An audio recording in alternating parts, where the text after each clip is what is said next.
बहुत समय पहले पर्वतों के बीच बसा एक राज्य था, सत्यपुर, जहां न्याय और करुणा की गूंज सुनाई देती थी। इस राज्य पर शासन करते थे राजा चंद्रकेतु और रानी विशालक्षा, प्रजा के लिए माता पिता समान। उनकी एकमात्र संतान थी राजकुमारी अनुराधा, जो सौंदर्य, बुद्धि और साहस की मूर्ति थी। राजकुमारी की सबसे बड़ी विशेषता थी उसका सत्य के प्रति अगाध प्रेम। वह झूठ से नफरत करती थी। एक दिन राजमहल में एक रहस्यमय साधु आया, हाथ में चमकता हुआ एक दर्पण लिए हुए। यह कोई साधारण दर्पण नहीं, साधु बोला, यह है सत्य का दर्पण। जो सत्यवादी होगा वही इसमें दिखेगा। राजा, रानी और राजकुमारी तीनों ने उस दर्पण में झांका और खुद को स्पष्ट देखा। राजकुमारी गर्वित हुई, मैं सच्ची हूं, शुद्ध हूं, दर्पण ने प्रमाण दे दिया। धीरे धीरे गर्व ने अहंकार का रूप ले लिया।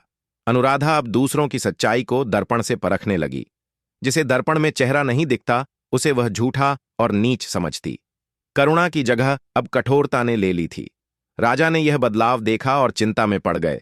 सत्य का गर्व अब सत्य से दूर कर रहा है। एक सुबह सब चौंक गए। सत्य का दर्पण टूट चुका था, चकनाचूर, जैसे अहंकार का आईना गिर पड़ा हो। राजा ने पूछा, दर्पण किसने गिराया?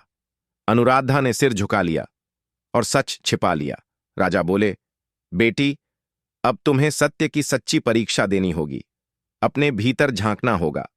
अनुराधा ने सिंहासन त्यागा और साधारण वेश में राज्य की गलियों में चल पड़ी, सत्य की खोज में। वह उन लोगों से मिली जिन्हें दर्पण में झूठा कहा था, पर अब उनका त्याग, उनका प्रेम उसकी आंखें खोल रहे थे। वृद्ध दादी, भूखे बच्चे, न्याय के लिए लड़ते किसान। अब अनुराधा का हृदय पिघलने लगा था। 1 वर्ष बाद वह लौटी, पहले से अधिक शांत, अधिक विनम्र और सच्चे अर्थों में महान। वही साधु फिर आया, हाथ में एक नया दर्पण लेकर। यह है हृदय का दर्पण।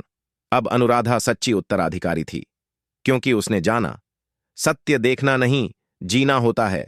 दोस्तों, कहानी अच्छी लगी हो तो वीडियो को लाइक करें और चैनल को सब्सक्राइब करें। धन्यवाद।